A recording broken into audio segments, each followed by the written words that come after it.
Viver numa democracia legítima é ter o equilíbrio entre a liberdade individual e o respeito ao coletivo. Cada cidadão é livre para falar o que quiser, agir como quiser, desde que respeite os mesmos direitos dos outros e, sobretudo, a lei. O Brasil retornou formalmente a essa situação em 1988, ao promulgar a Constituição em vigor até hoje. É ela que garante a democracia em que vivemos. São 34 anos. Por isso, os brasileiros com menos de 40 anos de idade não têm memória da ditadura, não têm uma ideia viva do que seja uma ditadura. Poder ser preso sem saber por quê. Não ter direitos, não ter a liberdade de criticar uma decisão do governo. No Brasil da ditadura militar, falar mal do governo, mesmo dentro da sua casa, podia ser perigoso se o seu vizinho escutasse. Esse tempo sombrio é o tema da 5ª reportagem da série Brasil em Constituição.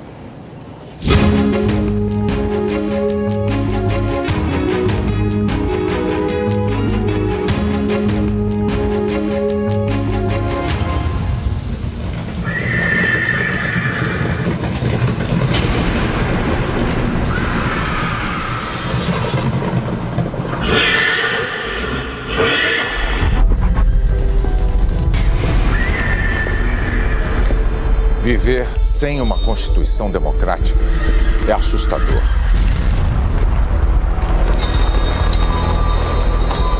Nós vamos falar agora de um período que o Brasil viveu assim. Na ditadura.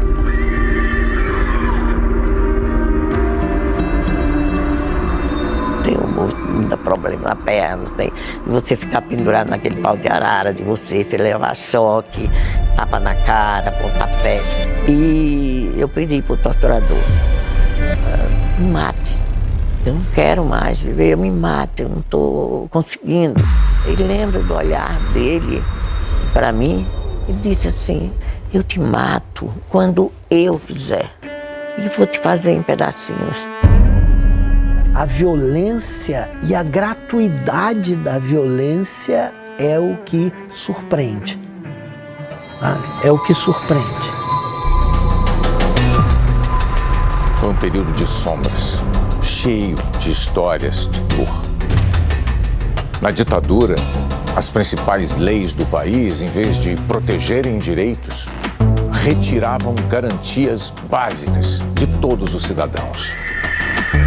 O golpe de Estado que depois do presidente João Goulart, em 31 de março de 1964, deu início a um regime de medo e repressão que duraria 21 anos até que o Brasil voltasse a ter um presidente civil. E ainda foram necessários mais 3 anos até a promulgação de uma Constituição democrática. Conhecemos o caminho maldito, rasgar a Constituição, trancar as portas do Parlamento, garrotear a liberdade, mandar os patriotas para a cadeia, o exílio e o cemitério.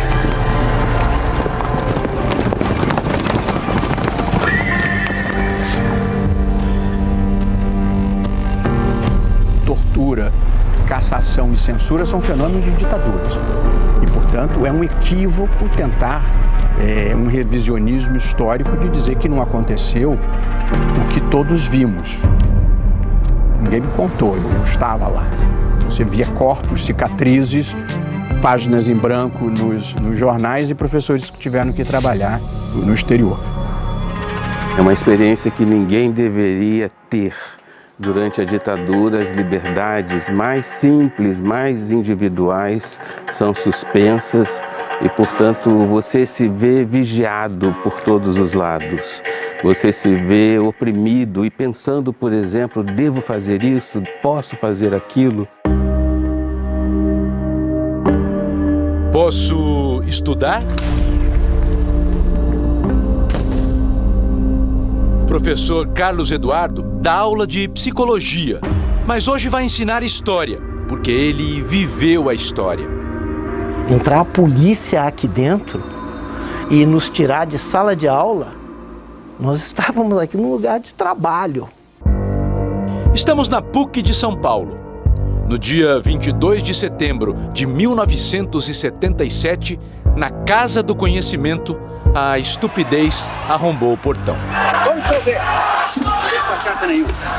Conversa morta. Do lado de fora, um protesto de alunos. Contra a ditadura, pediam democracia, anistia e uma Constituição. Foi mobilizado. Dentro da PUC, aulas, provas, pesquisas, tudo o que uma universidade faz. Um grupo grande de professores fazia uma reunião aqui. De repente, essa porta ali abriu e entrou um policial, a paisana, gritando que todos nós estávamos presos. Ele estava com um cacetete na mão, que ele fazia assim, e gritando que nós tínhamos que sair daqui.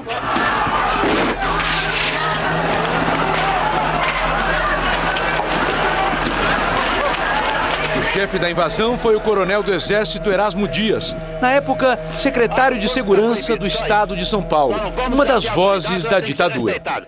Ato público está proibido, não admitimos passeata nem comício. Está todo mundo preso. E hoje vão ser enquadrados na Lei de Segurança Nacional. Quantas pessoas foram presas? Não sei quantas. Quantas tiverem aqui? Onde é que nós estamos? Ele começou a gritar e agitar o cacetete, todo mundo em fila, todo mundo de mão dada.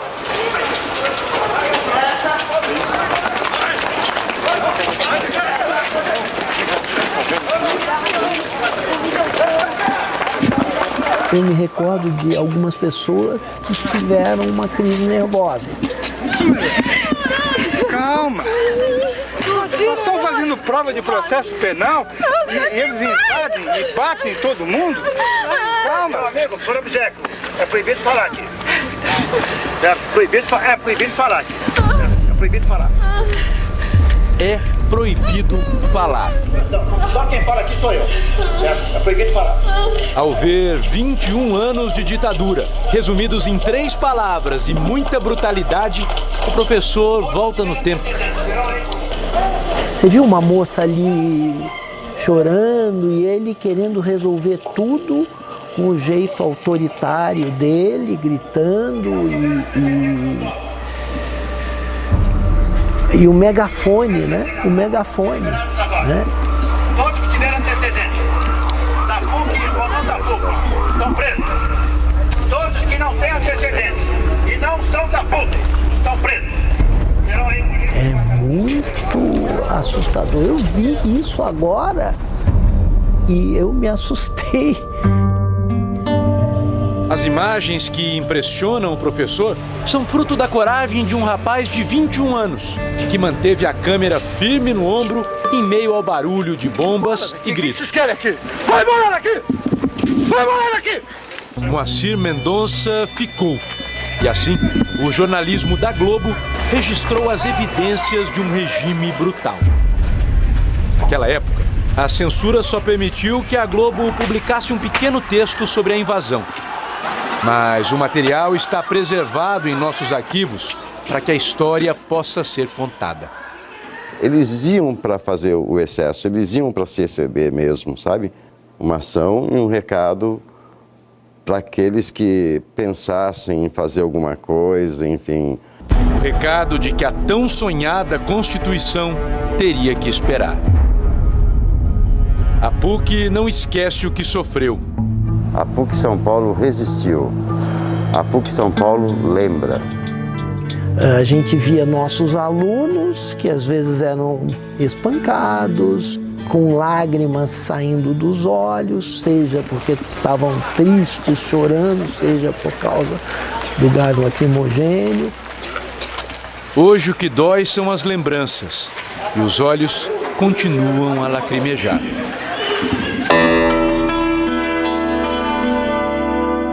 45 anos depois da invasão da PUC, a pergunta se repete. Como o Brasil chegou a viver tempos tão absurdos?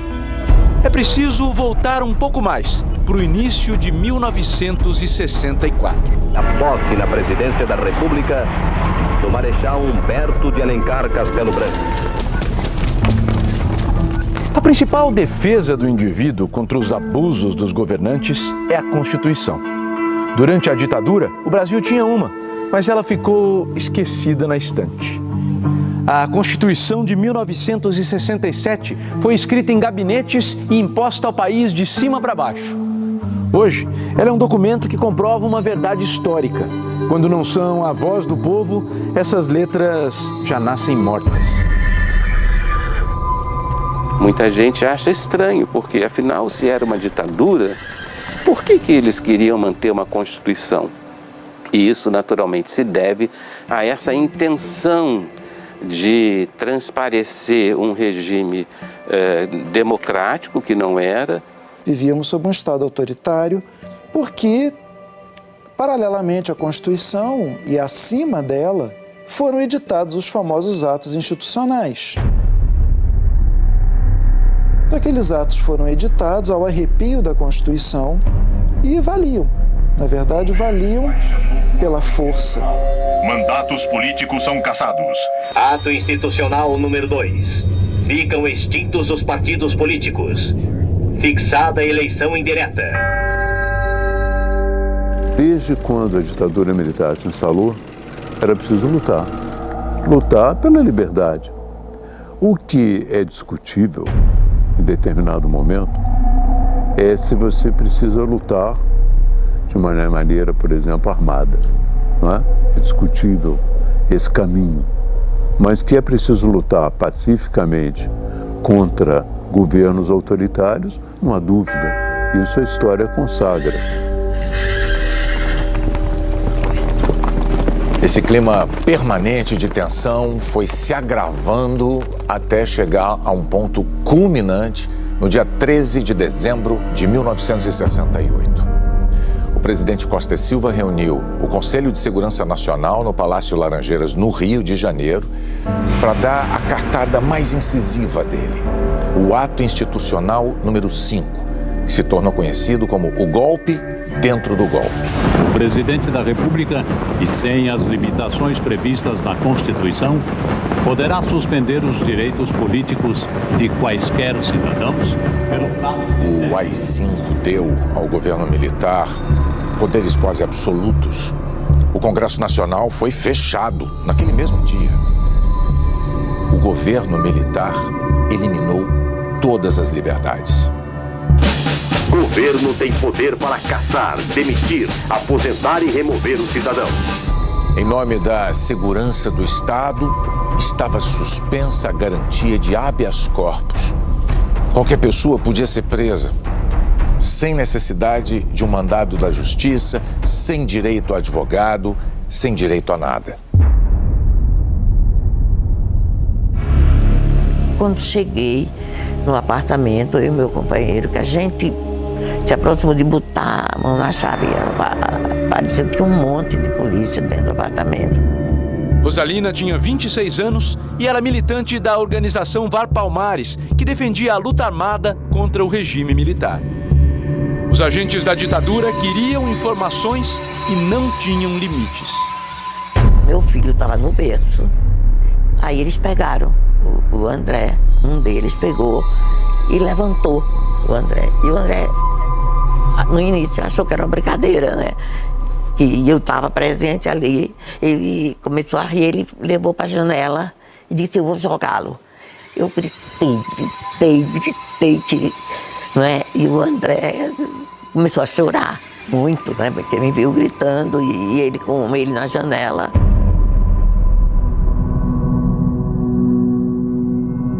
Você achou que podia perder seu filho ali no momento? Achei, claro que achei. O passado acompanha Rosalina por toda parte. A professora doutora sobreviveu para contar a história de uma dor ainda maior. A perda do irmão Fernando, assassinado pelas forças de repressão e nunca mais encontrado. É desesperador, né? Essa situação do cara ter um poder de fazer qualquer coisa, né? Porque ele jamais seria punido, ele está ali para fazer isso, né? Os brasileiros, na época, não podiam saber desses horrores. Esse desconhecimento da realidade era obra de um outro instrumento da ditadura: a censura. Viver sob a proteção da Constituição de 88 nos faz pensar na censura como algo distante. É até difícil imaginar como é sentir medo nos mínimos gestos, andar com a sensação de estar sendo vigiado. Depois de experimentar a liberdade, chegamos a um tempo em que é possível manifestar nossa opinião sobre tudo, para muita gente ao mesmo tempo. Parar numa esquina e falar para o mundo inteiro, apertando um botão. Alguns até usam a internet para pedir a volta da censura. Esquecendo que a internet não existiria da forma como nós conhecemos se fosse censurada. Em outras partes do mundo, como na China ou na Rússia, as redes são controladas em grande escala ou nos mínimos detalhes. A liberdade de dizer o que nós queremos é fruto não só da tecnologia, mas principalmente da democracia. Eu sou professor universitário e os jovens de hoje, eles não têm noção do que nós passamos, não têm noção do passado. Então nós precisamos didaticamente explicar que eles vivem uma geração muito mais livre, em que eles inclusive têm total liberdade de contrapor uma opinião do professor na sala de aula, sem nenhuma repressão. Tem todo o direito de expor a sua ideologia política. É dever de quem viveu, de quem não a viveu, mas conhece essa história, de denunciá-la, para impedir que isso volte. O oposto de uma ditadura chama-se Constituição Democrática. Declaro promulgada o documento da liberdade, da dignidade, da democracia, da justiça social do Brasil. Temos ódio à ditadura, ódio e nojo.